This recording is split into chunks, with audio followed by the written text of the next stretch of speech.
मिटियापुर गांव में मोहन नाम का एक व्यक्ति अपनी पत्नी नंदिनी और अपनी 15 वर्षीय बेटी अर्चना के साथ रहा करता था।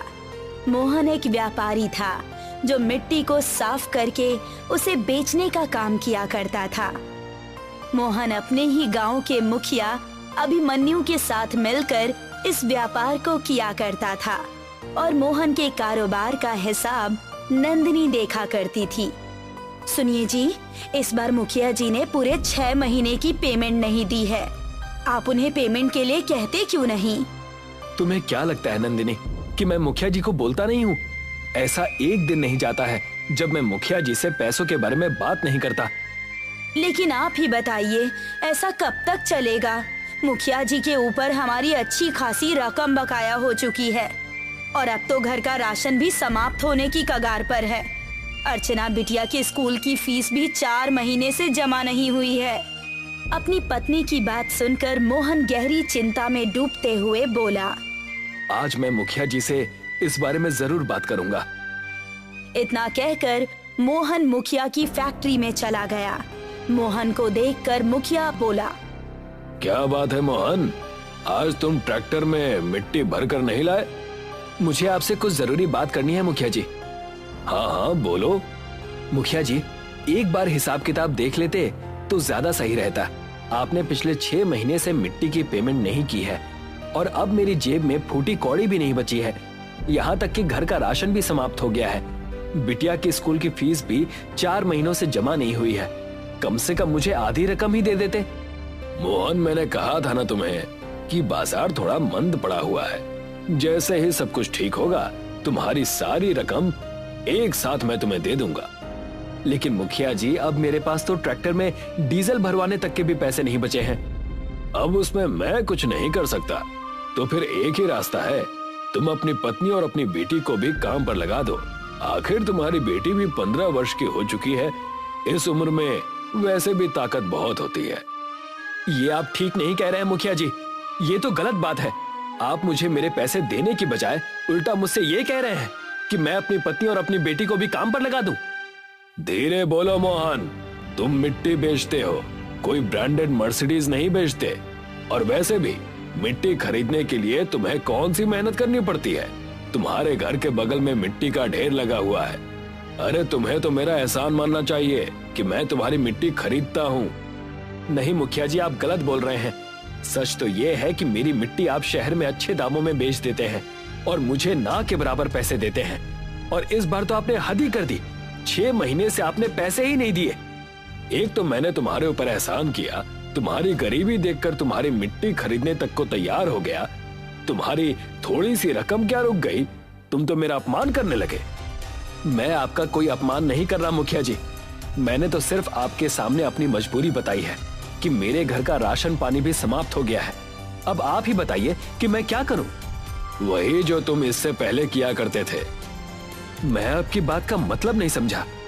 सीधा मतलब है मोहन, पहले तुम कोई कामकाज नहीं करते थे बल्कि बेकार घूमा करते थे। अब तुम भी गांव के बाकी और लोगों की तरह दूसरों के खेतों में काम करो और अपने परिवार का भरण पोषण करो। मुझे तुमसे कोई मतलब नहीं है। और हाँ, दोबारा यहाँ मत आना। मैं बर्बाद हो जाऊंगा। ऐसा मत कीजिए। मुझे आप थोड़े से ही पैसे दे दीजिए ताकि मैं अपने घर का 1 महीने का राशन पानी खरीद सकूं। एक फूटी कौड़ी नहीं मिलेगी मोहन। तुम्हें जो करना है कर लो। मैं तुम्हें अब 1 पैसा नहीं देने वाला। मोहन मुखिया के सामने गिड़गिड़ाता रहा। मुखिया ने मोहन को बुरा भला बोलकर और अपमानित करके अपनी फैक्ट्री से बाहर निकाल दिया। ये आपने ठीक नहीं किया मुखिया जी। आप अच्छी तरह से जानते हैं कि मोहन के घर के बगल में जो मिट्टी का छोटा सा पहाड़ है वो कितना कीमती है। आपने अपनी हवेली और अपनी कार मोहन की मिट्टी बेच बेच कर ही खरीदी है। मैं अच्छी तरह से जानता हूँ बल्ली। मुझे आपके साथ रहते हुए 10 साल से ज्यादा हो चुके हैं। मेरी समझ में जितना आए आप मुझे उतना समझा दीजिए। तो फिर सुनो बल्ली, सामने वाले को कभी भी नहीं बताना चाहिए कि उसका दिया हुआ माल कितने रुपए में बिक रहा है। अगर मैं मोहन को टाइम पर पैसे देने लगा तो एक ना एक दिन उसके दिल में लालच आ जाएगा और यही लालच उसे एक दिन शहर की तरफ खींच कर ले जाएगा। इसका पिता तो मुझे मिट्टी बेचने को तैयार ही नहीं था, तो फिर मैंने उसे एक रोड एक्सीडेंट में मरवा दिया। सबको यही लगा कि मोहन का पिता हादसे में मारा गया। आपकी खोपड़ी का कोई जवाब नहीं मुखिया जी, लेकिन आप जबरदस्ती उसके घर के बगल में उस छोटे से पहाड़ से मिट्टी भी नहीं ले सकते, क्योंकि वो मोहन की संपत्ति में आता है। चिंता मत करो बल्ली, थक हार कर मोहन आखिरकार मेरे ही पास आएगा। इधर मोहन आंखों में आंसू लिए हुए अपने घर पर पहुंच गया। उसकी आंखों में आंसू देखकर उसकी पत्नी सब कुछ समझ गई। अब हम क्या करेंगे? घर में आटा भी खत्म हो गया है। अर्चना दोपहर से भूखी बैठी हुई है और लगातार भोजन मांग रही है। अब मैं अपनी बिटिया को कहां से भोजन लाकर दूं? तुम चिंता मत करो नंदिनी, मैं बगल की राशन की दुकान से कुछ राशन उधार लेकर आऊंगा। उधार तो मैं भी ला सकती हूँ, लेकिन आप ही बताइए कि अब आप क्या करेंगे? और आपको तो मुखिया जी ने पैसे भी नहीं दिए, और आपको इसके अलावा कोई और काम आता भी तो नहीं है। आप राशन के पैसे कहाँ से चुका पाएंगे? नंदिनी की बात सुनकर मोहन गहरी सोच में बैठ गया। तभी उसके दिमाग में एक विचार बहुत तेजी से कौंधा और वो नंदिनी की ओर देखकर बोला, मैं वही काम करूंगा जो पिताजी किया करते थे नंदिनी। पिताजी मिट्टी के खिलौने बनाकर बेचा करते थे, मैं भी मिट्टी के खिलौने बनाकर बेचूंगा, लेकिन दोबारा मुखिया के पास अब नहीं जाऊंगा।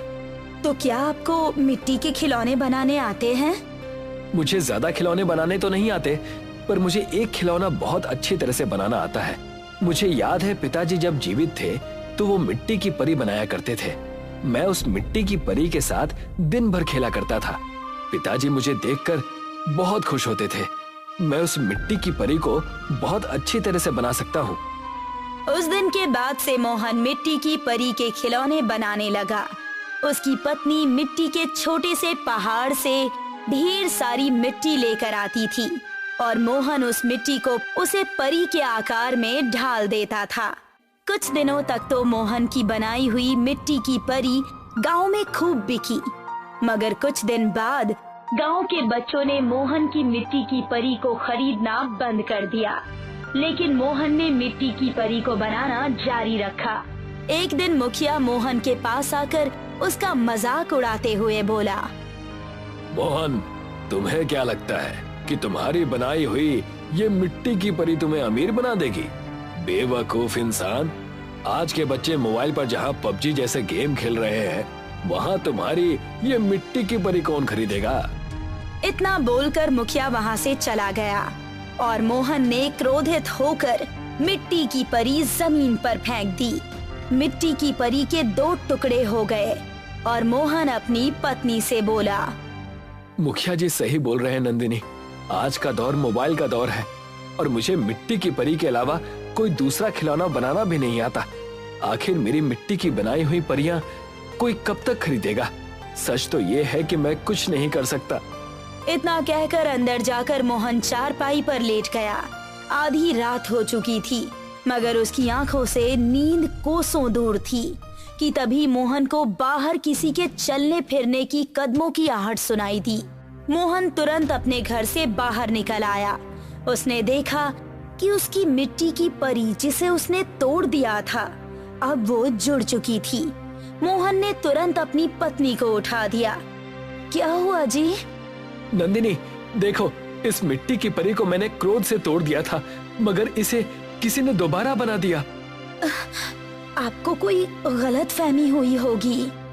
नंदिनी ने इतना कहा ही था कि तभी उस मिट्टी की परी के ऊपर आकाश से रंग बिरंगी किरणें फूटने लगी और देखते ही देखते उस मिट्टी की परी में जान आ गई और उसका आकार किसी जवान इंसान के शरीर के जैसा हो गया।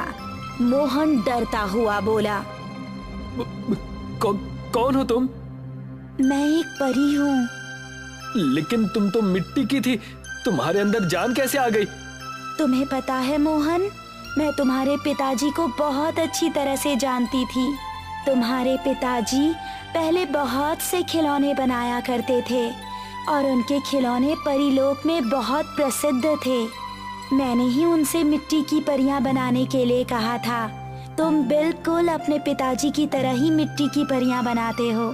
तुम्हारे घर के बगल में जो मिट्टी का छोटा सा पहाड़ है ना, वो कोई मामूली मिट्टी का पहाड़ नहीं है, बल्कि जादुई मिट्टी का पहाड़ है। तुम अपनी मिट्टी की परियां बनाना जारी रखो। लेकिन मेरी मिट्टी की परियां कोई नहीं खरीदता।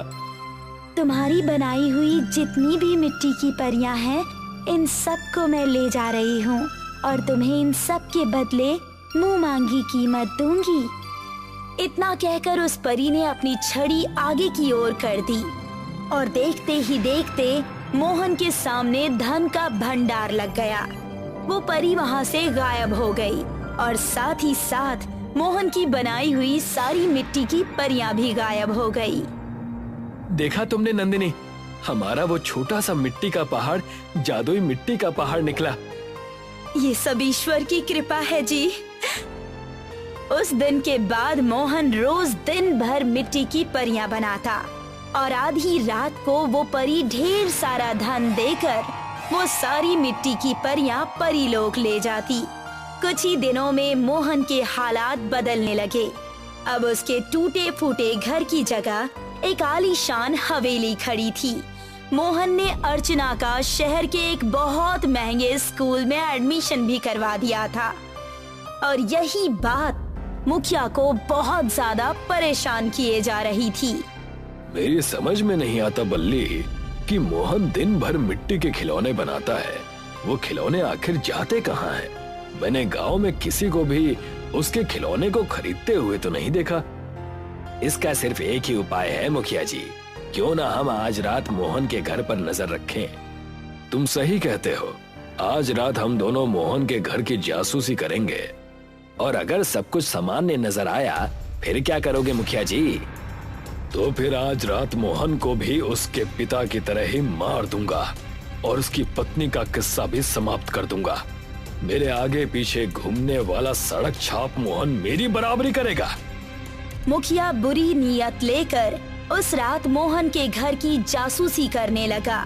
मुखिया और बल्ली ने देखा कि रात में आकाश से रंग बिरंगी किरणें फूटने लगी और उनमें से एक परी निकलकर जमीन पर आ गई और मोहन के मिट्टी के खिलौने गायब हो गए और मिट्टी के खिलौनों की जगह धन का ढेर लग गया।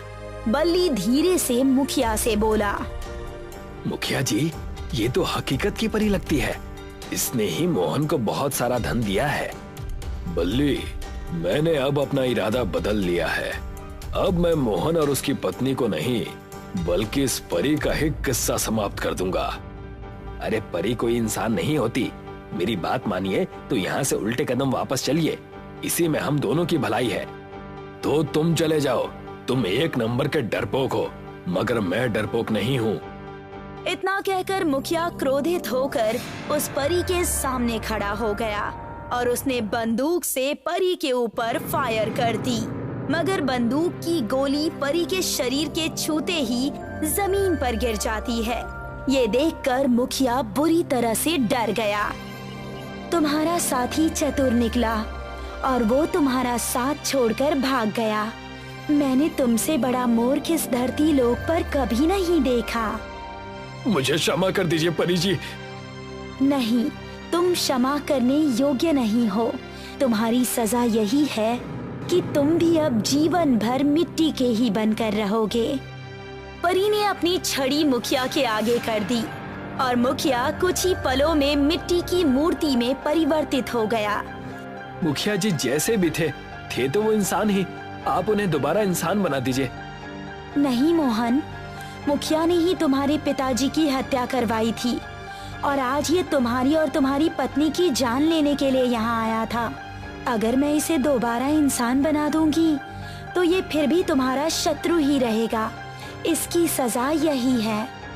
इतना कहकर परी वहाँ से गायब हो गई और मोहन आज भी मिट्टी की परी बनाता है।